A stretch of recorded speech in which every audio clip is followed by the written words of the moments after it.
It's one thing about AI that you should understand as well, is that it doesn't feel anything, doesn't get mad, doesn't respond to reward except in the training phase,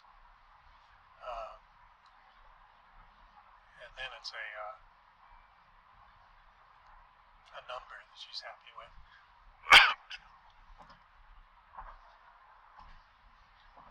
That makes her feel good, and she's not a she either. It literally is just a big pile of numbers that you hook cameras up to. And because it's seen so much video, it outputs the controls appropriate for the scene that it's in. It's really quite simple, if complex.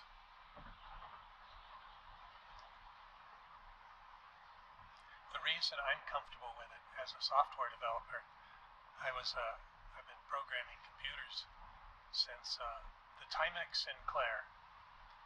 If you've heard of that, that's something that was invented in the 90s, I guess. I've worked on PDP-11s and other things invented earlier than that.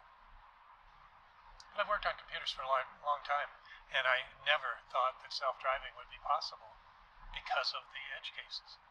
It's an impossible situation of edge cases that you can't ever really get to the end of. There will always be something that you've never programmed in. So that was my conclusion up till about a couple of years ago, when I had the opportunity to drive in a version 12 Tesla, the one I bought because of self-driving. Because it's not done that way. It's not done with a computer making logical decisions based on a sequential program flow. It's using a neural network that's been trained on billions of miles of driving correctly. So it always chooses the correct choice, which is right now just going down this lane. And not like an LLM that can hallucinate. An LLM only hallucinates through multiple passes and picking random, not random, but picking the next word in a sentence and being more liberal with that. If you're more liberal, the LLM appears to be more creative. It's not really creative, it's just a little more statistically variant. And those variations look like creations. We kind of attach labels to them. But you can make an LLM to where it's rigid and only picks the highest predicted outcome. And it will always do that with the same input. It will always give you the same output. That's another thing that's important to consider when using AI for driving, is that the outputs are always the same. So they're predictable. You can predict how it's going to resolve this lane question.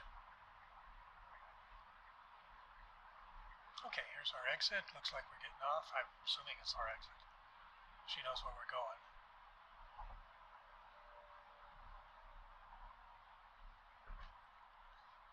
But the point is that the car is not going to just all of a sudden decide to do something else.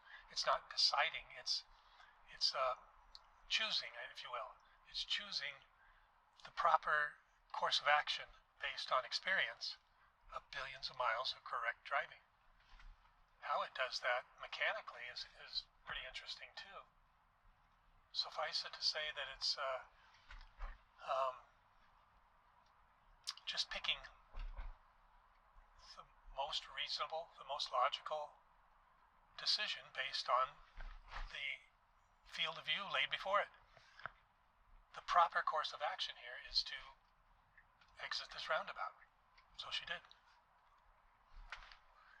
A little bit of indecision comes in sometimes when there's not adequate training in a particular decision, and I think you see it as steering wheel jitter or other things, brake stabbing or other control outputs that aren't positive.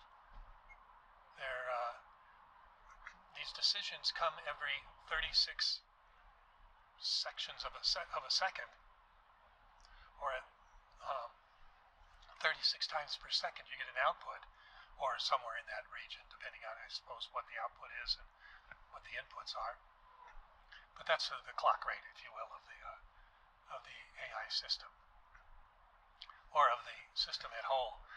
There's another issue there that pops up, which is why sensor fusion and putting a bunch of sensors in seems like a good idea, but it's really, in my mind, a time-related issue. You can fuse those sensors together, but you still have to process it and make a decision about all those. And if you have a conflicting sensor, you still have to decide what you're going to do with that in the fusion end. So that throughput has to be at a rate sufficient to give you an output adequate enough to be fast enough at speed, at highway speeds, to be effective. And what Tesla's doing with vision only is effective at speed. So I think that the arguments are a lot of mudslinging and throwing of things without a lot of good information behind it. So yeah, if you're here on this channel, I'll try to have good information for you. It's kind of hard to dig it up. A lot of it's proprietary. I've been specifically focusing on the Kevlar drive belt for the EPS motors. I think that's fascinating that the Robotaxi has dual EPS motors, and yet cars have a single EPS motor, and therefore one Kevlar belt. It is Kevlar. I mean, it's a strong belt. They never break, or very rarely ever fail. But here is your backup if that belt fails, is your steering wheel. And if you're sleeping back there, and your Kevlar belt breaks, you don't have any steering, and the car can't do anything except try to come to a stop. Which it probably would. Hopefully it wouldn't just throw up red hands and say, you take over. You can't really do that. I think that's the difference between level 4 and level 5. I have to go read all those again. But I'm completely comfortable with letting the car do the driving.